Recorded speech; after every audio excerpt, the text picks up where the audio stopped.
இன்னைக்கு நான் என்ன சமைக்க போறேன்னா, இன்னைக்கு நான் சமைச்சா மம்மிக்கு தான் குடுப்பேன். ஆனா, இன்னைக்கு மம்மி வந்து ஷூட்டிங்ல பிஸியா இருக்கிறதுனால, இன்னைக்கு எங்க அண்ணா இருக்காரு. அவருக்கு நான் சர்ப்ரைஸ் பண்ண போறேன்.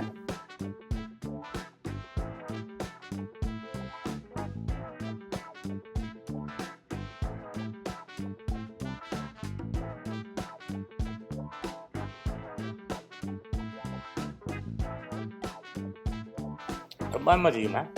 நல்லா இருக்கானா? அருமையாக இருக்கு. ஓகே, சூப்பராக இருக்குது மீன் குழம்பு.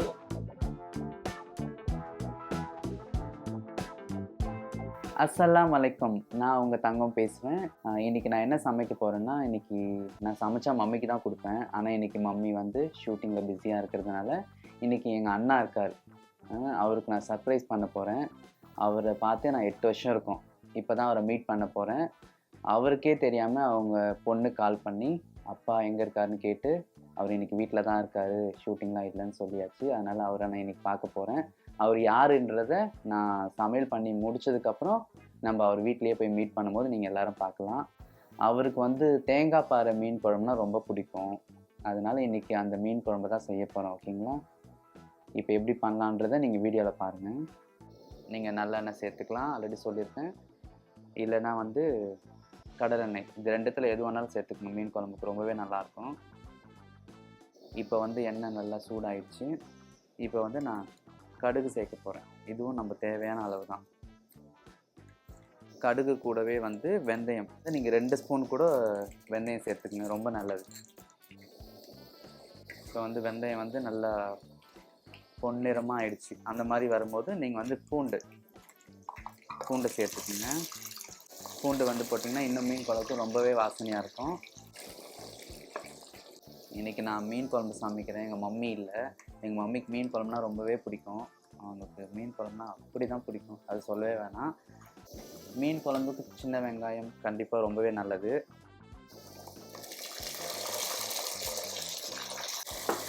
அப்போ தான் அந்த கிரேவியும் வரும். சின்ன வெங்காயத்துக்குடைய டேஸ்ட்டு அந்த மீன் குழம்புல ரொம்ப நல்லாவே இருக்கும்.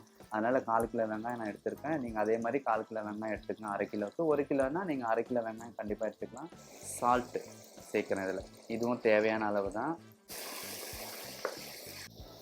ஓகே, இப்போ வெங்காயம் வந்து நல்லா வதங்கிட்டே இருக்குது. இன்னும் வந்து அது பொன்னிறமாக வதங்கணும். அது வதங்கும் போது தான் வந்து டேஸ்ட்டு கிடைக்கும். வெங்காயம் இப்போ வந்து நல்லாவே வதங்கிடுச்சு. இந்த மாதிரி நல்லா பொன்னிறமாக இருக்கணும் வெங்காயம். பச்சை மிளகாய் இதில் ஆட் பண்ண போகிறோம். அண்ணாக்கு வந்து பச்சை மிளகாய் வந்து ரொம்பவே தூக்கலாக இருக்கணும். அதனால் வந்து நான் 15 பச்சை மிளகாய் எடுத்திருக்கேன். ஓகேங்களா?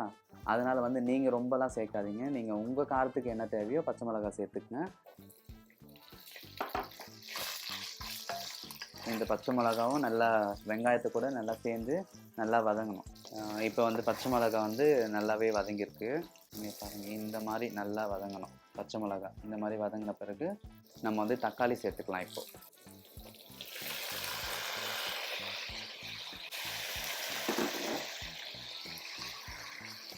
தக்காளி நீங்கள் எந்த அளவுக்கு தக்காளியை வந்து வதக்குறீங்களோ அந்த அளவுக்கு குழம்பும் டேஸ்ட்டாக இருக்கும். நல்லா திக்னஸ் கிடைக்கும். அதனால் வந்து தக்காளி இப்படியே போட்டுட்டு நீங்கள் உடனே நம்ம தண்ணியோ புளி தண்ணி எதுவுமே ஊற்றிடாதீங்க. நல்லா வதங்கணும். ஓகே, இப்போ வந்து தக்காளி வந்து நல்லாவே வதங்கிடுச்சு. இப்போ வந்து நான் இப்போ மஞ்சத்தூள் சேர்த்துக்கிறேன். மஞ்சத்தூள் நீங்கள் தேவையான அளவு தான். மஞ்சத்தூள் சேர்த்த பிறகு நல்லா இதை நல்லா கிண்டி விடுங்க. இப்போ வந்து நல்லா தக்காளி நல்லாவே வதங்கிடுச்சு. பச்சை மிளகாய் தக்காளி எல்லாமே வதங்கிடுச்சு. இப்போ வந்து நம்ம கருவேப்பிலை சேர்த்துக்கலாம். கருவேப்பிலையும் நமக்கு தேவையான அளவு தான். ஏன் நான் எண்ணெயில் சேர்க்கலைன்னா, மீன் குழம்பு கருவேப்பிலை முன்னாடி சேர்த்துட்டாவே அது வந்து ஒரு கருப்பாயிடும். அது தெரியாது. நான் இப்போ சேர்த்துருக்கேன். இதை நல்லா வதக்கிடுங்க. இப்போ வந்து கருவேப்பிலை தக்காளி எல்லாமே நல்லாவே வதங்கிடுச்சு. இப்போ வந்து நான் வந்து புளி வந்து 100 கிராம் எடுத்திருக்கேன். எனக்கு புளிப்பு அண்ணாக்கு பிடிக்கும்னால வந்து அதனால் எனக்கும் ரொம்ப பிடிக்கும், மம்மிக்கும் ரொம்ப பிடிக்கும். அதனால் நான் புளி வந்து அதிகமாகவே சேர்த்துருக்கேன். மிளகாத்தூள் வந்து இதுலேயே நீங்கள் மிக்ஸ் பண்ணிக்கோங்க. நான் ஒரு 5 ஸ்பூன் போடுறேன் மிளகாத்தூள். நான் வந்து இப்போ 5 ஸ்பூன் மிளகாத்தூள் போட்டிருக்கேன். இப்போ அதை வந்து நான் மிக்ஸ் பண்ணிக்கிறேன். இப்போ இந்த பதத்தில் இதை மிக்ஸ் பண்ணிட்ட பிறகு இப்போ வந்து நான் இதில் ஊற்ற போகிறேன். இப்போ இது நல்லா வந்து ஒரு 10 நிமிஷம் மீன் குழம்பு நல்லா கொதிக்கட்டும். இப்போ நான் கொஞ்சமாக உப்பு நான் சேர்த்துக்கிறேன். ஓகேங்களா? இப்போ வந்து நான் எல்லாமே மிக்ஸ் பண்ணியாச்சு. புளி தண்ணி, மிளகாத்தூள் எல்லாமே போட்டாச்சு. இப்போ நான் இந்த மூடிய போட்டு ஒரு 10 நிமிஷம் இல்ல 1/4 மணி நேரம் நல்லா கொதிக்கணும். அதுக்கப்புறம் தான் நம்ம மீன் போடணும். ஓகே. இப்போ வந்து மீன் குழம்புக்கு ரெடி ஆயிட்டிருக்கு. அந்த மீன் வந்து தேங்காய் பாறை மீன் வந்து நான் குழம்புல ஆட் பண்ண போகிறேன். இந்த மீன் வந்து கவலை மீன். இது எங்கள் அண்ணாவுக்கு ரொம்பவே பிடிக்கும். ஓகேங்களா? அதனால இந்த மீன் தான் நான் வந்து ஃப்ரை பண்ண போகிறேன். இதுக்கு வந்து என்ன தேவையான பொருள் மட்டும் நான் இப்போ காமிக்கிறேன் உங்களுக்கு. ஃபஸ்ட்டு வந்து மஞ்சத்தூள். ஸ்மெல் வராமல் இருக்கிறதுக்கு லைட்டாக சேர்த்துக்குங்க. அதுக்கப்புறம் வந்து மிளகுத்தூள், பெப்பர். அதுக்கப்புறம் வந்து மிளகாத்தூள் 3 ஸ்பூன் சேர்க்க போகிறேன். நீங்களும் அதே மாதிரி தேவையான அளவு சேர்த்துக்குங்க. எனக்கு ஆனால் 3 ஸ்பூன் போதும். ஓகே. இப்போ வந்து நான் தேவையான அளவு உப்பு சேர்க்குறேன். நான் இப்போ வந்து லெமனுக்கு பதில் இந்த வினிகர் சேர்க்க போகிறேன். இது சேர்த்திங்கன்னா இதுவும் புளிப்பு தன்மை இருக்கும். இது கொஞ்சம் டிஃப்ரெண்ட்டாகவும் இருக்கும். ஓகே. இப்போ வந்து குழம்பு நல்லாவே கிரேவியாக ஆயிடுச்சு. இந்த மாதிரி இருக்கும்போது நம்ம மீன் சேர்த்தா இன்னும் நல்லாயிருக்கும். ஓகே. இப்போ வந்து குழம்பு வந்து ரொம்ப திக்காகவே ஆயிடுச்சு. மீன் இதில் சேர்க்க போகிறேன்.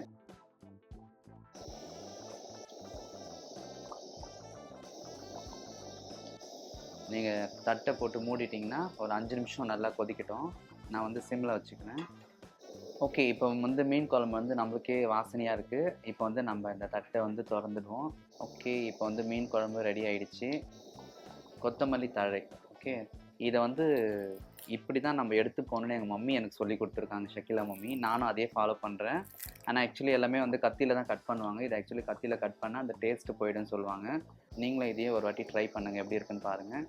அவ்வளோதான். இப்போ வந்து தேங்காய் பாறை மீன் குழம்பு வந்து ரெடி ஆயிடுச்சு. இந்த பேனில் தான் நம்ம மீன் வறுக்க போகிறோம். தேங்காய் எண்ணெயில் மீன் வறுத்திங்கன்னா இன்னும் ரொம்ப நல்லாயிருக்கும். தயவு செஞ்சு தேங்காய் எண்ணெய் யூஸ் பண்ணுங்கள் மீன் ஃப்ரைக்கு. ஓகே. இப்போ வந்து எண்ணெய் ரொம்ப சூடாயிடுச்சு. இப்போ வந்து நான் மீன் கவலை மீன் வந்து இதில் போட போகிறேன்.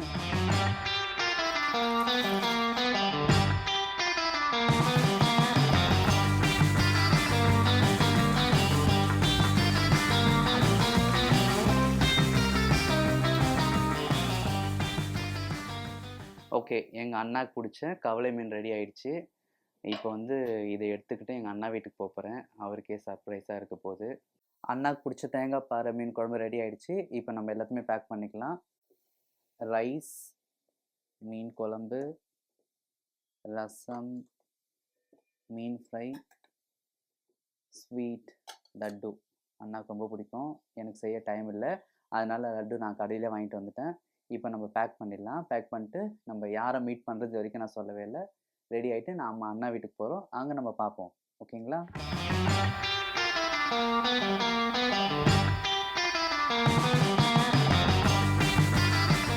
ஓகே. இப்போது அண்ணா வீட்டுக்கு போயிட்டுருக்கோம். அண்ணான்னு சொல்லிகிட்டே இருக்கேன். அந்த அண்ணா யாருன்னு சர்ப்ரைஸாக இருக்குது. இன்னும் கொஞ்ச நேரத்தில் அவர் நீங்கள் பார்ப்பீங்க.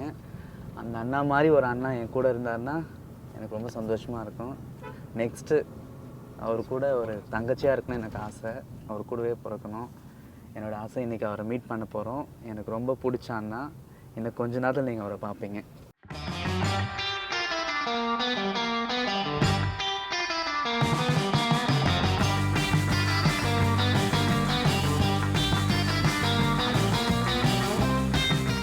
ஓகே. அண்ணாக்கு தேங்காய் பாறை மீன் குழம்பு செஞ்சாச்சு. இப்போ அண்ணா வீட்டுக்கு வந்துட்டேன். வணக்கம். 8 வருஷம் ஆகுது எங்கள் அண்ணாவை பார்த்து. நான் இன்றைக்கி தான் பார்க்குறேன். ஆமாம் ரொம்ப ஆமாம். நாள் ஆச்சு. அண்ணாவுக்கு பிடிச்ச மீன் குழம்பு. எனக்கு ஷூட்டிங்கில் நானும் அண்ணாவை மீட் பண்ணும்போது இந்த குழம்பு பிடிக்கும், இந்த ஃப்ரை பிடிக்கும்னு என்கிட்ட சொன்னார். இன்றைக்கி அதை மனசில் கரெக்டாக ஞாபகம் வச்சு கொண்டு வந்துருக்கீங்க. ஆமாம். பெரிய விஷயம் தான்.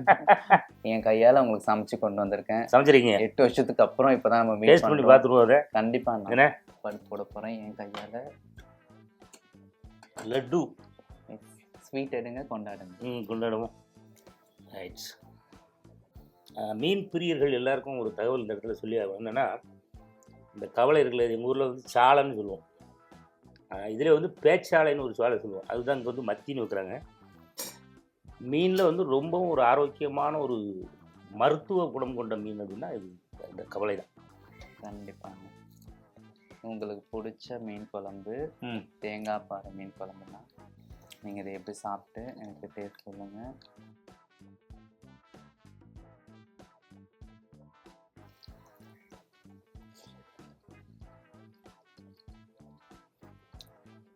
பிரம்மாண்டமாக செய்யுமா? நல்லா இருக்கானா? அருமையாக இருக்குது. ஓகே. சூப்பராக இருக்குது மீன் குழம்பு. அருமையாக இருக்குது. புளிப்பு, காரம், அந்த பச்சை மிளகாய் காரம்லாம் அருமையாக இருக்குது. தேங்க்ஸ் அண்ணா. எனக்கு இந்த மாதிரி ஒரு அண்ணன் கிடைக்க நான் கொடுத்து வச்சிருக்கணும். இந்த மாதிரிலாம் சாப்பிட்டு சொன்னதாங்க. எப்பவுமே யார் என்ன சமைச்சாலும் அன்பா சமைங்க. கண்டிப்பாக அது சமைக்கும் போதே அன்பா சமைச்சிங்கன்னா அவங்களுக்கு ரொம்பவே பிடிக்கும். சாப்பிட்றவங்களுக்கும் ஒரு இன்ட்ரெஸ்ட்டாக இருக்கும், சமைச்சு கொடுக்கவங்களுக்கு இன்ட்ரெஸ்ட்டாக இருக்கும். இப்போ அண்ணா சொன்னோன்னே எனக்கு எவ்வளோ சந்தோஷமாக இருக்குது, நல்லா இருக்குன்னு. அது தேங்காய் பாறை மீன் அருமையாக இருக்குது. மம்மி அன்னைக்கு உங்களுக்கு பிரியாணிலாம் சமைச்சு கொடுத்தாங்களாமே? ஆமாம், லைலா படத்தில் இங்கே கேரளாவில் ஓகே. திருவனந்தபுரம் பக்கம். ஆனால் நீங்கள் மட்டன் பிரியாணி தான் வேணும் அடம் பிடிச்சிங்களாமே, அதையும் என்கிட்ட சொன்னாங்க. ஆமாம், சிக்கன் பிரியாணியை விட மட்டன் பிரியாணி சூப்பராக இருக்குண்ணா. ஓ கண்டிப்பா, அது டேஸ்ட் கொஞ்சம். ரெண்டாவது போகிற இடம் பூரா பிரியாணியாக சாப்பிட்டு பிரியாணி மூஞ்சி அடிச்சிச்சு. இந்த மீன் குழம்பு, பழைய சோறு, இதுக்கு தான் ஏங்குது மனசு. மீன் குழம்பு, மீன் ஃப்ரை, கொஞ்சம் ரசம், இதெல்லாமே சாப்பிட்டவே நம்மளுக்கு சிறப்பாக இருக்கும். கண்டிப்பாக அருமையாக இருக்கும். மீனுன்னா எனக்கு அப்படி ஒரு பிடிக்குங்க, பிடிக்கும். நான் எப்பவுமே அப்படி தான். மீன் குழம்பு கருவாட்டு குழம்பு வீட்டில் வைக்க சொல்லி ஷூட்டிங் ஸ்பாட் கொண்டு போய் எல்லோரும் கொடுப்பேன். அருமையான மீன் குழம்பு சாப்பிட்டாச்சு, சாப்பிட்டு முடிஞ்சு தூக்கம் வரும். கொஞ்ச நேரம் ரெஸ்ட் எடுத்துகிட்டே போகலாண்ணா நீங்கள். ஆமாம், அருமையான சாப்பாடு கொடுத்துருக்காப்புல தங்கம். அதே போல் இன்னும் நிறைய வீடியோக்குள்ளே தங்கம் போடுவாப்புல. அது எல்லாத்தையுமே பார்த்து அதுக்கு ஆதரவு கொடுங்க. உங்கள் ஆதரவுகள்லாம் ஒரு பெரிய அளவில் வரணும் இந்த சேனல். வயிறார வாழ்த்துக்கிறேன், மனதார வாழ்த்துவாங்களே, வயிறார வாழ்த்துறேன். தங்கத்தோட வீடியோ மிஸ் பண்ணிடாதீங்க, அப்புறம் வருத்தப்படுவீங்க. அண்ணா இந்த போட்டோவே டிஃப்ரெண்டா இருக்கு, இவ்வளோ இருக்கு. ஆமா, இது ஒரு டிஃப்ரெண்டா இருக்கு. இது யாரு? அது இந்த போட்டோவை பத்தி நம்ம சொல்லணும்னா அது ஒரு கதை. கதையெல்லாம் ஒரு கதை. ஆமா, அதுக்கு தனி கதை இருக்கு. என்ன அப்படின்னு கேட்டீங்கன்னா, இப்போ சமீபத்தில் இப்போ நான் இவ்வளோ சீல்டு வாங்கியிருக்கேன். கண்டிப்பா. ரொம்ப குறிப்பா இதை மட்டும் ஏன் சொல்றேன் அப்படின்னா, 2 கைகளையும் இழந்த ஒரு பொண்ணு, ஆர்த்தி அப்படின்னு சொல்லி ஒரு பாப்பா. ஓ. இப்போ நான் அந்த ப்ரோக்ராமுக்கு ஆறேன் அப்படின்னு தெரிஞ்சுக்கிட்டு, ஓகே, தன்னுடைய காலாலே வந்து என்னுடைய படத்தை வந்திருக்கேன்.